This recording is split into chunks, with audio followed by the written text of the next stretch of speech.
ocupar esse púlpito, né? Hoje, depois do almoço, o Emílio me mandou uma mensagem: obrigado por alimentar o rebanho. Eu disse para ele: o privilégio é meu, né, de estar com vocês, né? E o privilégio nosso de tê-los, de ter a Semear como uma parceira desse ministério. Nós temos muito orgulho disso, né? Sempre a gente fala de boca cheia, né? Que a Semear é nossa parceira, né? Que bênção, né? E uma alegria imensa, né? Conhecer o Marcel, né? E também rever o Tarcísio, né? A Beth, né? Nós chegamos no seminário ali em 92, né? Então já são 30 anos, né? De caminhada. Tarcísio foi meu professor e alguém que marcou a nossa turma. Nós sempre temos boas lembranças do Tarcísio, das aulas, de tudo que nós caminhamos juntos ali. Então, louvado seja Deus, né, pela vida deste mestre também. Eu gostaria de convidá-los, irmãos, que abrissem suas Bíblias no livro de Atos dos Apóstolos, no capítulo 1, o versículo 8, um versículo muito conhecido, né? Talvez nós poderíamos recitá-lo de cor, sem que abrir a Bíblia, né?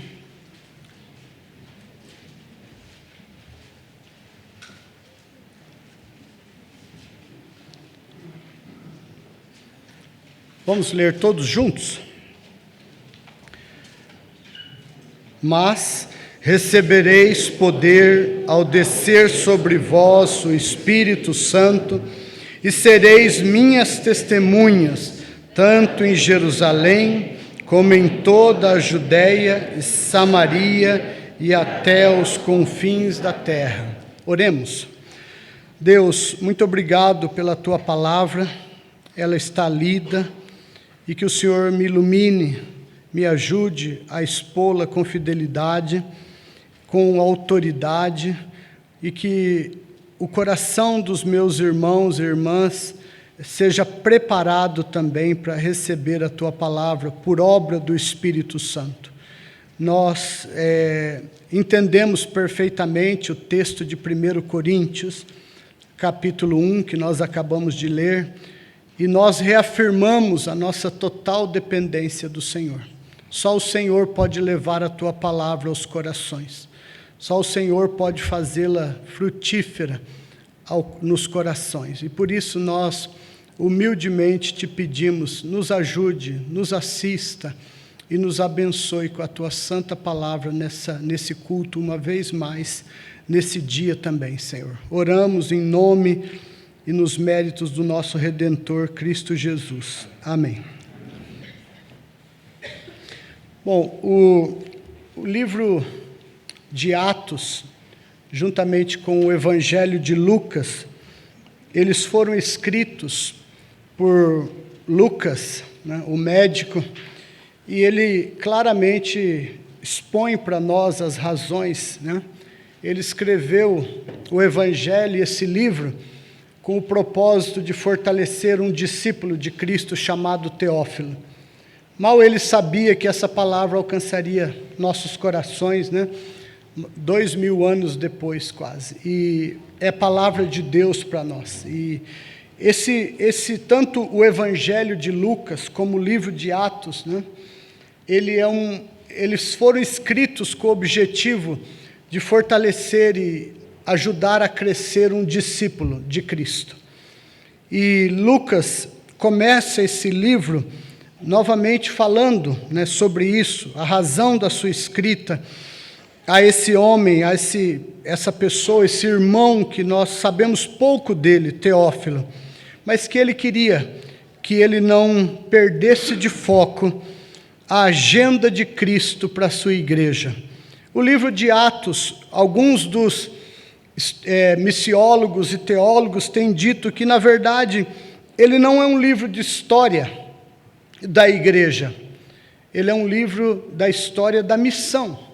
Como que a missão se desenrolou e como ela precisa continuar se desenvolvendo no decorrer dos anos. E nesse livro, então, nós temos esse versículo, E esse versículo, na verdade, que nós acabamos de ler, ele é o índice, ele é o sumário de todo o livro de Atos. Todo o livro vai se desenvolver a partir do que está escrito nesse versículo. Nós temos aqui Lucas dizendo, né, repetindo as palavras do Senhor Jesus, e ele narra da seguinte forma: mas recebereis poder ao descer sobre vós o Espírito Santo, e sereis minhas testemunhas, tanto em Jerusalém, como em toda a Judéia e Samaria, e até os confins da terra. E quando nós lemos o livro de Atos, é justamente isso que vai acontecer. O livro vai narrar os avanços da obra missionária em Jerusalém. Depois o livro vai narrar os avanços da obra missionária na Judéia e na Samaria. E também o livro vai narrar o avanço até os confins da terra, daqueles dias, do mundo, daqueles dias que eles tinham como visão de que ali eram os confins da terra. Então aqui, na verdade, nós temos a agenda de Cristo para a sua igreja. Esse versículo ele representa nada mais, nada menos do que a agenda de Cristo para a sua igreja. E a agenda de Cristo para a sua igreja, ela é uma agenda missional. Ela é uma agenda que contempla a prioridade de que nós avancemos com a pregação do seu evangelho.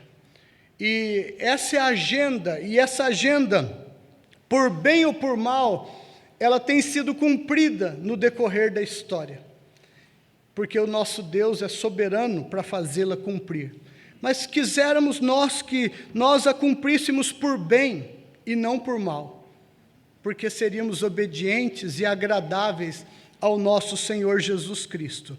Então aqui nós temos essa agenda, e eu gostaria de trabalhar alguns aspectos desse versículo e também do livro de Atos com vocês a respeito de como cumprir a agenda de Cristo para a sua igreja. Primeiramente, eu quero reconhecer que a igreja facilmente perde o foco da agenda de Cristo para ela. Esse é o primeiro ponto que eu quero explorar com vocês aqui. O Senhor deixou claro a sua agenda, o Senhor explicitou a sua agenda para nós, para a sua igreja naqueles dias. Ele disse que nós deveríamos seguir esse roteiro, que nós deveríamos avançar etapa por etapa, ganhando, alcançando terrenos, mas sem descuidar e deixar de fazer aonde nós já estávamos fazendo também. E então, nós vemos que a igreja facilmente, aqui já no próprio livro de Atos, nos primeiros capítulos, ela perde o foco, ela divaga, ela se distrai com outras coisas, gastando energias, forças, inteligência, recursos com aquilo que não é a missão de Cristo para a sua igreja, a agenda dele para a sua igreja. Primeiro fato que nós vemos da distração da igreja é o fato de que aqui mesmo os discípulos já estão distraídos e perdendo o foco com outras coisas. O versículo 6, os discípulos perguntam assim: os que estavam reunidos lhe perguntaram: Senhor, será este o tempo em que restaures o reino a Israel? O Senhor está mostrando a sua agenda, Ele tem trabalhado isso com seus discípulos, mas eles já estão focando em algo que não era o foco de Cristo. E Jesus então vai dar uma palavra dura para eles. Jesus vai dizer, não vos compete conhecer tempos ou épocas, não se metam com aquilo que não é de vocês. Concentrem naquilo que eu estou entregando para vocês. Jesus parece que já está um pouco aqui, não sem paciência na sua santidade, mas ele já está aqui um pouco, que difícil, né? E de novo eu vou ter que acertar o foco desses caras aqui, né? E Jesus está dizendo, olha, não se metam com aquilo que não é da alçada de vocês. Por que vocês já estão preocupados com coisas que não competem a vocês, quando vocês deveriam se preocupar com aquilo que é a responsabilidade de vocês? Então aqui já tem uma chapuletada de Cristo nos discípulos, para que eles acertem o foco. Mas o foco dura pouco, o foco não persiste. Nós vemos então a igreja um pouco depois, logo depois da ascensão de Cristo, a partir do versículo 15, nós vemos que os discípulos se reúnem em Jerusalém, conforme Cristo havia ordenado. Jesus tinha dito claramente para eles, olha, aqui no capítulo 1 mesmo, Jesus fala com eles, dizendo assim, olha, determinou-lhes que não se ausentassem de Jerusalém, mas que esperassem a promessa do Pai. Jesus disse para eles, olha, eu estou subindo, agora esperem, não façam nada. Dentro da economia da Trindade, pensando nesse aspecto, esses dias eles estariam sem a presença física de Cristo, e eles estariam também sem a nova formatação da habitação do Espírito Santo na igreja.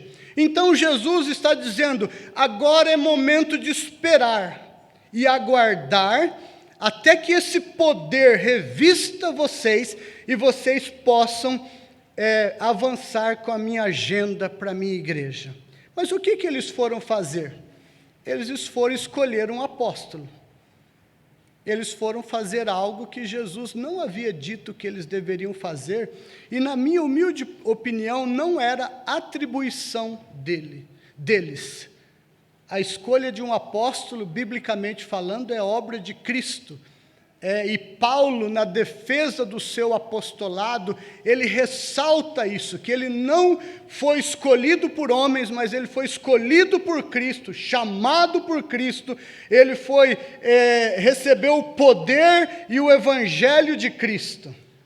Mas eles, de novo, eles estão desfocando em fazer algo que o Senhor não tinha dito que era tarefa deles. O Senhor havia dito que eles esperassem. Mas então, eles continuam, a promessa, ela acontece, no capítulo 2, o Espírito Santo é derramado sobre a igreja neotestamentária, uma nova era da habitação do Espírito Santo se inicia, e agora a igreja cheia do Espírito Santo, ela começa a proclamar o Evangelho, acompanhada de sinais, milagres e prodígios, e o Senhor está salvando os seus eleitos, alcançando aqueles que no plano eterno Ele tinha designado para a salvação, e a igreja está cumprindo obedientemente a missão em Jerusalém. A igreja está obedecendo a obra e a missão também na Judéia e na Samaria. Nós vemos a igreja avançando nessa agenda de Cristo para a igreja, até que no capítulo 8 nós percebemos de novo a igreja perdendo o foco da agenda de Cristo para a igreja. Aí diz que naqueles dias, capítulo 8, levantou-se grande perseguição contra a igreja em Jerusalém, e todos, exceto os apóstolos, foram dispersos pelas regiões da Judéia e Samaria. Aqui, a igreja chega a um momento que ela olha o povo em Jerusalém, vê ali estão os apóstolos, que maravilha estar aos pés dos apóstolos, que maravilha era o clima, o ambiente em Jerusalém, o poder de Deus sendo manifesto, a palavra sendo ensinada com profundidade, o evangelho da salvação sendo pregado com poder e salvando vidas. Aquilo era um paraíso na terra, aquilo era um pedaço de céu na terra, e a igreja estava desfrutando, e eu acho que isso é aceitável, porque eu também desfrutaria de um ambiente como aquele. Mas o prazer, a alegria de ver a obra de Deus, de ver a graça de Deus, de ver o ensino, a pregação, né, o ministério dos apóstolos, aquilo que deveria ser uma bênção para a igreja, causa de novo que a igreja perca o foco, porque aquele paraíso na terra se torna um fim para a vida daqueles discípulos, e eles não querem avançar com a agenda de Cristo para a sua igreja. A igreja tinha que romper e ir para os confins da terra. Ela havia obedecido em Jerusalém, ela havia obedecido na Judéia, na Samaria, mas agora ela acha que ali está bom demais, é melhor que eles façam algumas tendas ali, e que eles fiquem ali e desfrutem daquele ambiente tão bom, que era o ambiente da igreja dos apóstolos. Mas ao fazer isso, a igreja está de novo perdendo o foco da missão. Ela está trocando a ordem pelo prazer, pela satisfação, pela alegria. Ela está trocando a missão, né, pela a ordem do rei, do senhor da igreja, do dono da igreja. E então o Senhor de novo tem que corrigir o foco da igreja, porque ela se distrai, porque ela perde a concentração naquilo que ela deveria se concentrar.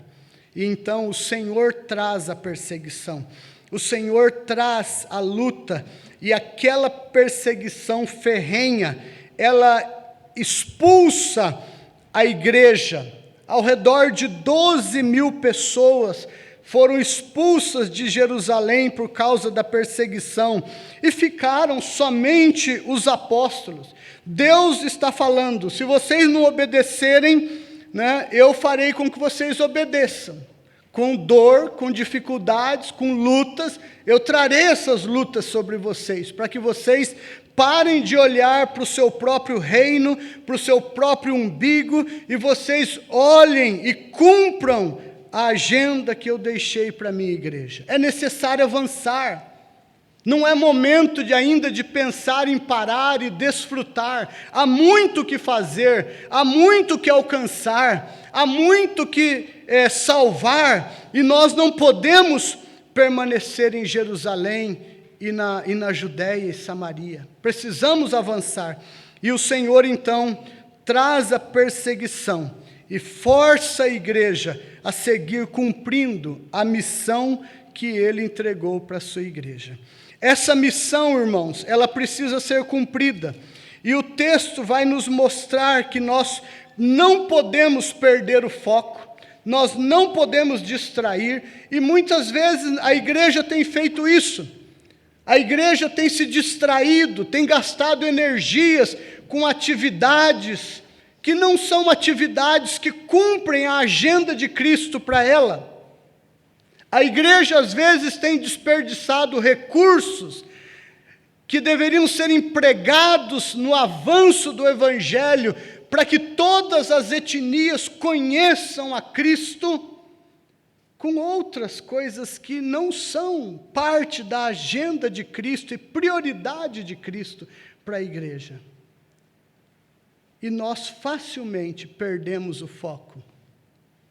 Nós, como discípulos de Cristo, perdemos o foco com o nosso trabalho, transformamos o nosso trabalho, que deveria ser um meio para cumprirmos a missão, em um fim. E vivemos por aquele trabalho como se aquilo fosse o fim. E muitos justificam: pastor, não posso me envolver com a obra, porque estou trabalhando muito, estou crescendo na empresa, no meu trabalho, e tenho sido exigido, tenho que estudar, tenho que me capacitar. E nós sempre estamos fazendo daquilo que é um meio, um fim na nossa vida. O fim da nossa vida não pode ser trabalhar. O fim da nossa vida é obedecer à missão, à agenda missionária de Cristo para a sua igreja. Esse é o fim, essa é a razão. E isso trará glórias ao nome de Deus, quando nós assim cumprirmos. Eu sempre tenho falado, e ontem eu toquei nesse ponto com os jovens e com os adolescentes também, nós deveríamos lutar para que nada nos distraia de cumprirmos essa missão, de que isso aqui seja prioridade para nós. Mas, infelizmente, nós temos, como cristãos, nós estamos distraídos, desfocados e vivendo maiormente como homens e mulheres naturais, vivendo o ciclo natural da vida apenas. Qual é o ciclo natural da vida? É nascer, crescer, educar-se, casar, formar família, educar seus filhos, fazer um pé de meia, se aposentar e morrer. Esse é o ciclo natural da vida. É o ciclo dos homens que não conhecem a Deus. Mas o que a maioria dos discípulos de Cristo tem feito hoje em dia? Eles têm vivido apenas esse ciclo natural da vida, acrescentando um ponto a mais nele. Todos os domingos eu vou numa igreja. E nós achamos que com isso nós estamos bem com Deus e nós estamos vivendo da forma com que Deus quer que nós vivamos. Se é isso, irmãos, nós estamos errando o alvo, nós estamos desfocados, nós estamos distraídos com coisas que não deveriam nos distrair. Mas, pastor, eu preciso trabalhar. É fato, você precisa trabalhar. E em lugar nenhum da Bíblia está dizendo que nós devemos abandonar de trabalhar, ou de estudar, ou de fazer qualquer coisa. Mas o que Deus, o que Cristo espera de nós é que, ao fazermos essas coisas sejam meios para que nós possamos cumprir a missão que Ele entregou para nós. Que nós usemos o nosso trabalho, que nós usemos a nossa escola, a nossa universidade, que nós possamos ir todos os dias para todos os lugares que nós estamos indo, com uma consciência: eu sou um discípulo enviado a cumprir a missão do Senhor da igreja. Essa missão é minha e eu devo cumpri-la aonde eu estou. E essa é a sua responsabilidade, essa é a minha responsabilidade. Os pastores não poderão cumprir essa agenda por você. Os contatos que você tem, os pastores da tua igreja não têm. Os relacionamentos que você tem, os pastores da sua igreja não têm. As oportunidades que Deus coloca no seu caminho todos os dias, elas são suas. E o Senhor espera que você foque naquilo que é o foco dele para a sua igreja, que você cumpra a missão que ele entregou, que você seja instrumento de bênção, de salvação, de edificação, de crescimento para outros discípulos de Cristo também. Isso é o que o Senhor espera de nós. Nós não podemos pensar ou crer que Cristo pagou um preço tão caro na cruz pela nossa vida, para que nós vivêssemos um ciclo natural da vida como homens que não conhecem a Deus. Nós conhecemos a Deus, nós conhecemos Cristo, nós conhecemos a salvação, nós sabemos o que é a nossa responsabilidade. O problema é que nós estamos distraídos com coisas que não deveriam nos distrair. Então, irmãos, a primeira mensagem que esse livro, esse texto está trazendo para nós, que nós não podemos perder o foco dessa missão. Nós precisamos concentrar em cumpri-la, em usar nossos relacionamentos, usar nossas oportunidades para levar Cristo a todos os lugares aonde Ele tem nos enviado dia a dia. Eu lembro quando a Tânia começou a faculdade, a universidade em Cuiabá, na Universidade Federal. No primeiro dia de aula, ela chegou em casa e ela disse: do meu lado senta uma moça que é muçulmana. Eu estou assustada. Eu falei: mas por quê? Ela falou assim, porque eu não tenho ideia de como evangelizar um muçulmano.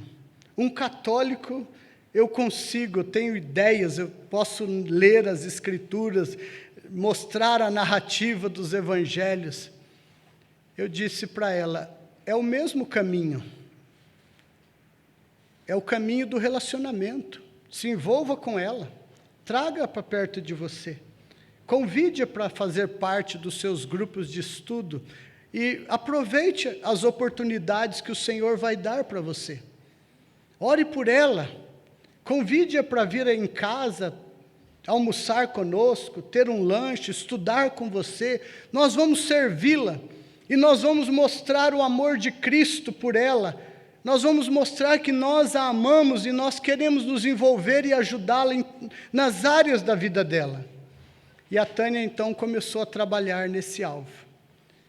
E um dia, a Zarife perguntou assim para a Tânia, como que é seu Deus?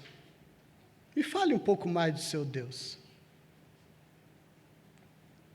E então a Tânia começou a compartilhar algo com ela. E aí ela foi perguntando, insistindo em perguntar. E um dia a Tânia disse, você não quer estudar a Bíblia comigo nos intervalos da faculdade? E ela falou assim, sim, eu gostaria. E então elas começaram a estudar a Bíblia juntas, naqueles intervalos entre uma aula e outra. E a Tânia foi avançando em semear o Evangelho no coração da Zarife.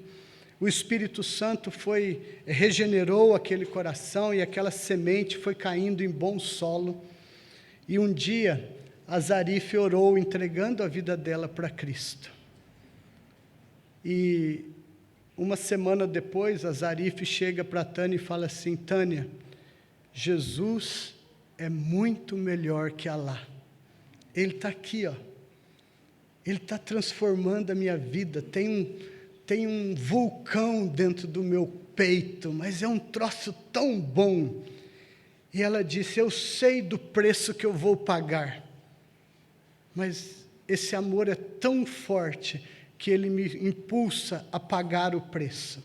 E ela pagou um preço, ela foi banida pelo pai, ela enfrentou a rejeição, mas ela havia conhecido aquele que pode preencher qualquer vazio do coração das pessoas. E então a Zarife compartilhou o Evangelho com a mãe dela. E ela compartilhou o Evangelho com as irmãs dela. E Deus nos deu a graça de batizarmos a Zarife, de batizarmos a mãe, as irmãs. E o pai morreu de desgosto, de tristeza de ver a sua família se rendendo aos pés de Cristo. Eu estou contando essa história por quê? Porque eu estou tentando dizer para vocês que a prioridade é isso, mas nós distraímos e passamos a fazer das outras coisas prioridades na nossa vida e nós perdemos oportunidades. Deus nos dá oportunidades todos os dias, mas nós estamos tão distraídos que nós não percebemos as oportunidades que Deus nos dá. Então nós desfocamos da agenda de Cristo para a sua igreja. E essa agenda, em segundo lugar, primeiro, ela não pode ser desfocada, distraída, ela precisa ser obedecida, cumprida. Segundo lugar, essa agenda, ela precisa ser cumprida a qualquer preço. E sereis minhas testemunhas. A palavra testemunhas aqui é mártir, é a palavra para mártir, é a palavra que indica o preço dessa obra, o preço dessa missão. Nós não vamos cumprir a missão e a agenda de Cristo sem pagarmos um preço. Ela custa e custa caro. Alguém já disse que a salvação é de graça, mas o discipulado vai custar tudo que você tem. Isso é fato. E Jesus está colocando o preço ao dizer que nós deveríamos sermos mártires dele, testemunhas, ao preço que for, ao preço que nós tivéssemos de pagar, inclusive com a nossa vida. Nós teremos de morrer para cumprir a agenda de Cristo. O pastor Ronaldo Lidório sempre diz que a igreja precisa morrer para cumprir a agenda, a igreja precisa se desglorificar para focar na agenda de Cristo e glorificar a Cristo.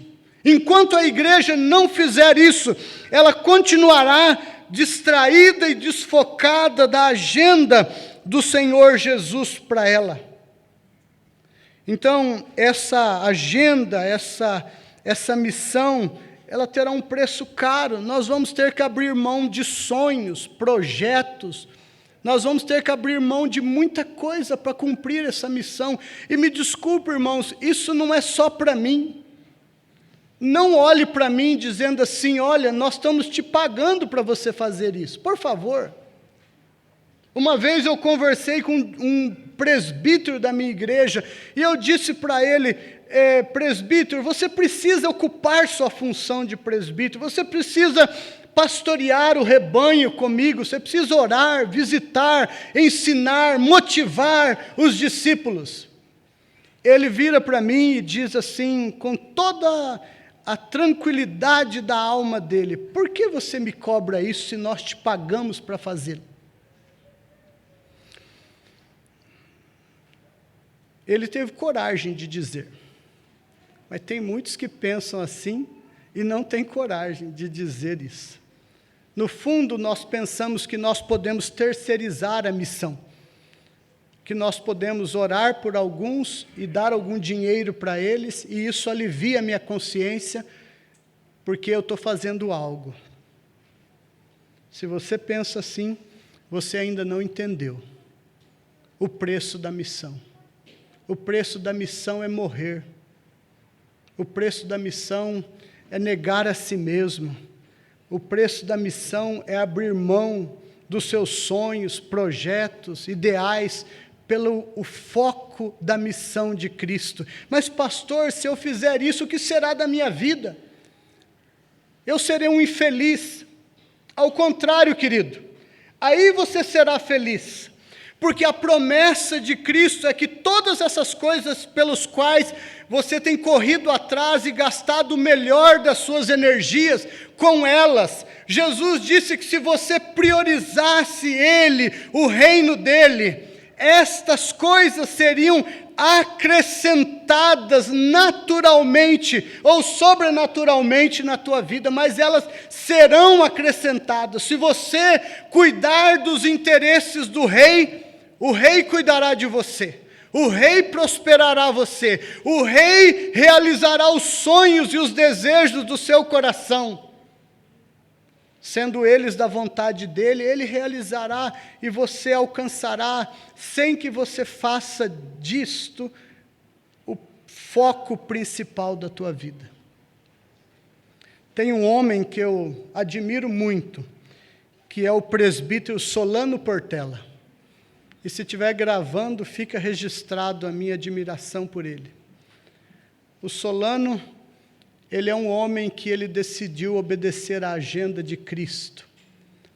E o Solano dedica o melhor da vida dele, mesmo sendo um profissional liberal, tendo o trabalho dele, o Solano, ele tem dedicado o melhor das energias dele para cumprir a missão de Cristo. E eu perguntei, Solano, qual que é a sua formação? O Solano disse, eu tenho um bacharel em matemática. E ele sempre disse que foi pressionado a continuar estudando, a fazer MBA, a fazer mestrados e doutorados. E ele disse, eu decidi estudar teologia. Eu decidi me preparar e gastar essas forças em aprender mais da palavra de Deus, em conhecer mais das Escrituras, para que eu possa servir a Cristo com excelência. Sabe o que é interessante? O Senhor tem honrado o Solano. E o Solano tem ocupado posições, ocupou no passado posições em grandes empresas, como CEO de grandes empresas, ganhando grandes salários, porque o Senhor tem acrescentado. E um dia eu perguntei: Solano, você veio pregar aqui na minha igreja e amanhã você vai voltar, vai chegar em São Paulo só à tarde. Como que fica esse dia que você falta no seu trabalho? Ele falou assim: é descontado das minhas férias. Eu falei: mas Solano, e o que vai sobrar de férias? Ele falou assim: sobra quase nada. Eu falei: mas como que você descansa com a sua família? Ele falou assim: a minha família tem encontrado alegria em servir ao Senhor ao meu lado. Descansar, nós achamos alguns momentos, mas nós teremos a eternidade toda para descansar. E nós queremos viver para a glória de Cristo. E que honra um presbítero como Solano, dedicado, preparado, que dedica a sua vida, o melhor da sua vida para Cristo. E Deus nunca deixou de honrá-lo e de colocá-lo em altas posições que talvez poucos tenham alcançado. Então, terá um preço. O preço é a renúncia. O preço é morrer, mas morrer para si mesmo. Não necessariamente morrer fisicamente. Poucos são os mártires físicos, mas nós teremos de ser mártires nos nossos próprios sonhos e objetivos, se nós não queremos desfocar da agenda de Cristo para a sua igreja. Terceiro, essa agenda precisa ser cumprida debaixo do poder do Espírito Santo. Mas recebereis poder ao descer sobre vós o Espírito Santo e sereis minhas testemunhas. Nós não podemos cumprir essa agenda sem uma vida cheia do Espírito Santo. É necessário, então, novamente esvaziar-nos e nos enchermos do Espírito Santo. É necessário depender do poder dele. Essa obra não é uma obra que nós fazemos pela nossa inteligência. Foi brilhante a leitura de 1 Coríntios capítulo 1, aquilo ali é fantástico, aquilo ali Deus nos coloca no nosso exato lugar, aquele texto ele nos humilha, ele nos reduz, para que Cristo cresça em nós, para que o poder da pregação seja de Deus, para que a glória da pregação seja de Deus.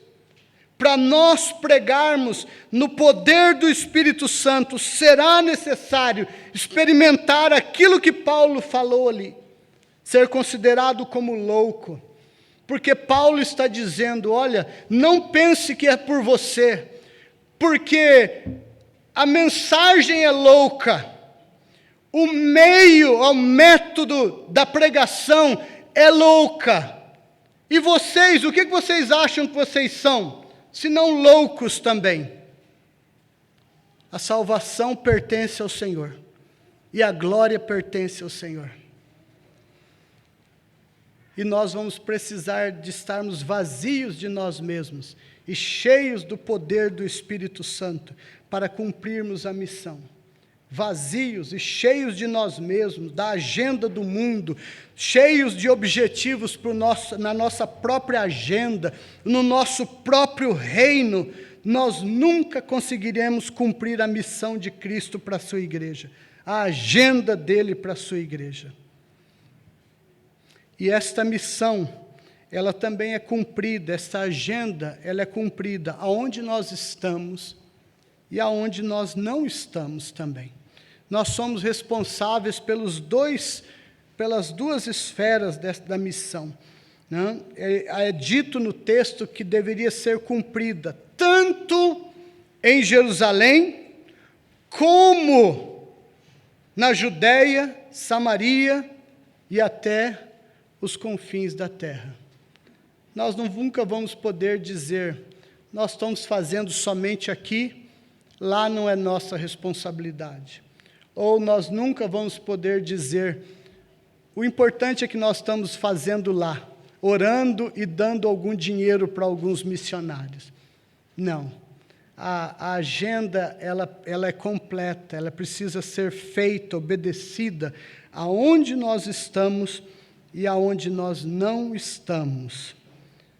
Aquela ideia, aquela frase muito celebrada, que é um clichê né, que diz assim: a missão se faz indo, orando e contribuindo. Se você não puder ir, então ore e contribua, né? Isso parece bonito, mas isso não é verdade à luz das Escrituras. A missão, ela se faz aonde nós estamos.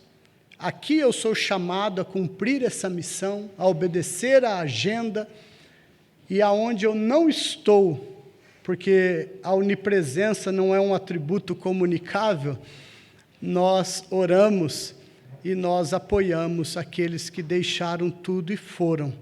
Mas nós somos responsáveis, tanto em Jerusalém, como na Judéia, na Samaria e até os confins da terra. Nós somos responsáveis inteiramente por essa missão.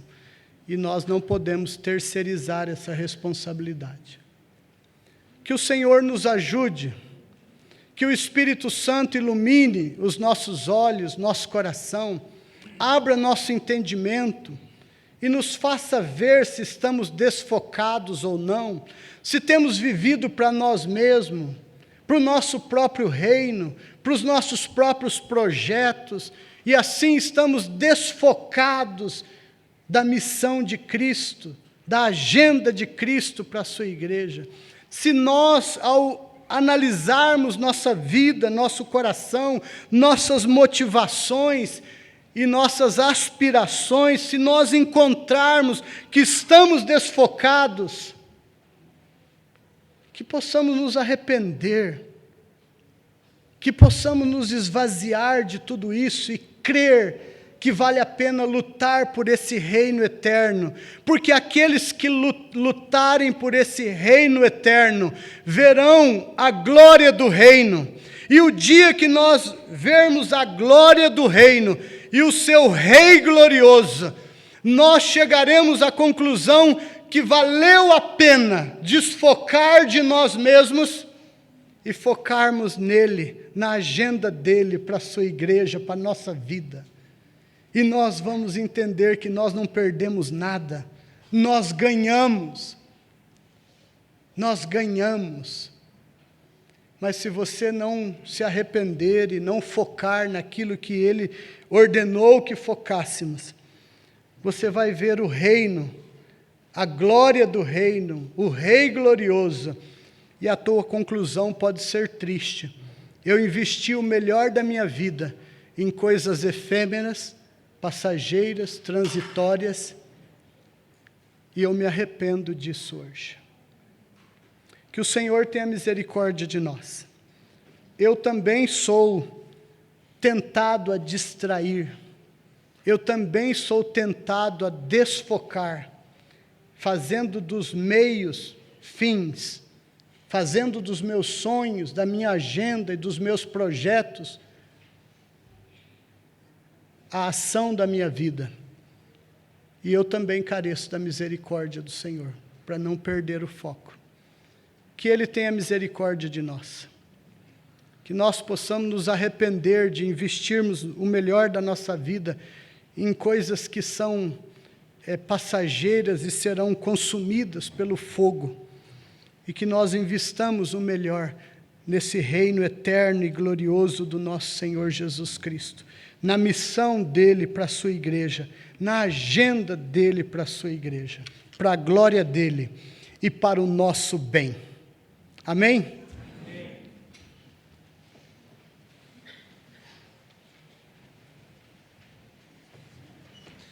Queridos, vamos ficar de pé, cantar mais uma música.